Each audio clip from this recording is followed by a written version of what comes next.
3M. 3M sikap terbaik untuk bisa tenang menghadapi sesuatu yang tak sesuai harapan kita. 1, M-nya adalah menerima. Apa yang pertama? Menerima. Terima saja apa yang sudah terjadi dalam kehidupan kita. Jangan pernah menghina keadaan, karena malam pun tidak pernah menghina takdirnya menjadi gelap. Ulangi lagi, jangan lupa Ahilman tadi apa ya kata-kata. Jadi sekali keluar baru diomongin gitu ya. Jangan pernah menghina keadaan. Sebagaimana malam tidak pernah menghina takdirnya menjadi gelap, sebagaimana daun tidak pernah marah kepada angin yang membuat dia terjatuh dari pohonnya. Terimalah semua keadaan yang Allah berikan kepada kita dengan sikap husnuzon. Apa itu husnuzon? Prasangka baik. Terima saja, karena itu sudah terjadi. Kalau kita nggak nerima, boleh jadi yang menghambat kebaikan datang kepada kita bukan karena keadaannya, tapi karena sikap hati kita yang tidak bisa menerima apa yang Allah datangkan kepada kita. Gelisah itu muncul karena tidak bertemunya antara harapan dan kenyataan kan. Kita berharap A, yang terjadi B. Jadi gelisah. Tapi kita harus ingat, kita punya Allah teman-teman.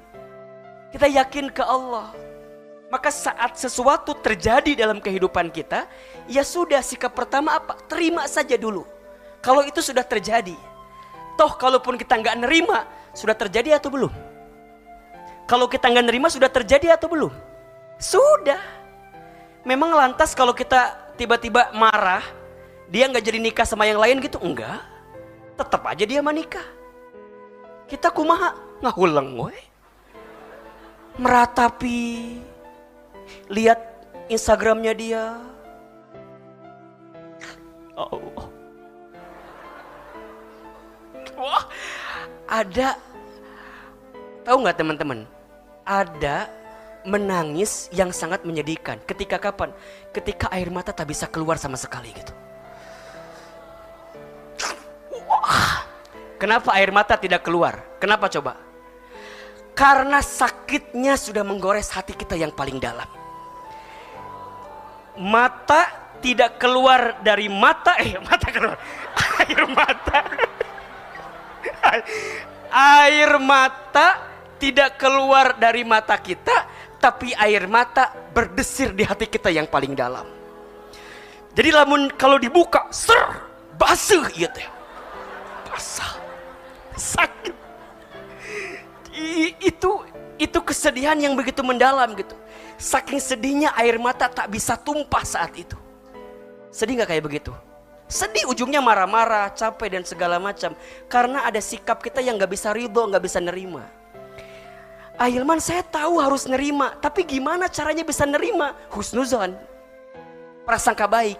Gimana caranya prasangka baik? Saya tahu Ahilman, saya tahu harus nerima, saya tahu harus husnuzon. Gimana caranya husnuzon? Ada 3 yang harus teman-teman pahami. Kita simpel-simpel aja kajiannya dah ya. Ini kan ngehibur yang patah hati gitu kan ya. Ini kajian yang ngehibur patah hati aja ya. 1, yakin semua yang datang dari Allah pasti yang terbaik untuk kita. Yakin gak? Yakin atau enggak? Ini belum yakin kelihatannya ini. Ini yang pertama nih, husnuzon, yakin yang datang dalam kehidupan kita itu pasti yang terbaik untuk kita. Nanti dibuka Quran surat Al-Baqarah ayat 216 dan boleh juga dibuka Quran surat An-Nisa ayat 19 kalau tidak salah. Coba kita buka. Kalau yang Al-Baqarah 216 sudah sering hafal ya. Ambil di pertengahan ayat sampai ujungnya. Wa asa an takrahu syai'an wa huwa khairul lakum. Wa asa an tuhibbu syai'an wa huwa syarrul lakum. Wallahu ya'lamu wa antum la ta'lamun. Boleh jadi kamu membenci sesuatu padahal itu baik bagimu. Boleh jadi kamu menyukai sesuatu padahal itu buruk bagimu. Allah lebih tahu sedangkan kamu tidak mengetahuinya. Nah, itu yang Al-Baqarah 216. Tapi ini bisa dibuka surat An-Nisa ayat 19. Ini juga sama redaksinya, hanya beda ujungnya saja ya. Perhatikan. Kalau tidak salah Ahilman ya. Lihat ujung ayat surat An-Nisa ayat 19. Fa'asa an takrohu syai'a wa yaj'alallahu fihi khairan katsira. Dan ya, boleh jadi kamu membenci sesuatu padahal Allah menjadikan kebaikan yang banyak pada kejadian itu. Ada nggak ayatnya? Boleh jadi kamu membenci sesuatu padahal di saat yang bersamaan begitu banyak kebaikan yang sedang Allah siapkan kepada kita.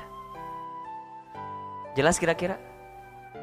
Jadi ketika ada seseorang yang kita harapkan kemudian pergi meninggalkan kita, sebenarnya Allah menginginkan kita untuk lebih sabar sedikit lagi, karena Allah sedang menyiapkan yang lebih baik atau yang lebih indah daripada dia yang pergi meninggalkan kita.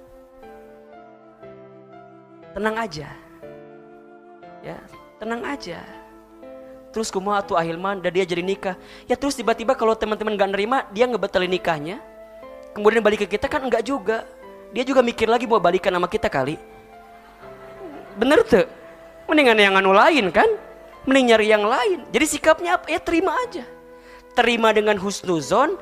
Jangan ingat-ingat lagi tentang dia, maksudnya laki-laki itu atau perempuan itu, tapi langsung ingatnya ke Allah. Manusia bisa menyakiti kita, tapi Allah tak akan pernah menyakiti kita.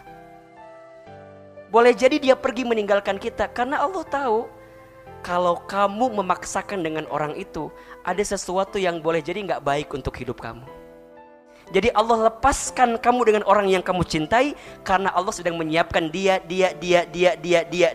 yang lain untuk bisa mengisi hatimu. Ustadz, dia lain tuh kok banyak banget. Iya, kamunya mau, dianya nggak mau, itu masalahnya.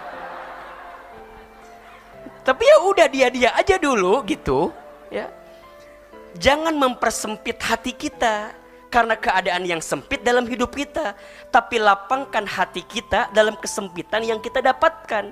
Karena saat kita bisa lapang menerimanya, Allah siapkan kebaikan di dalamnya.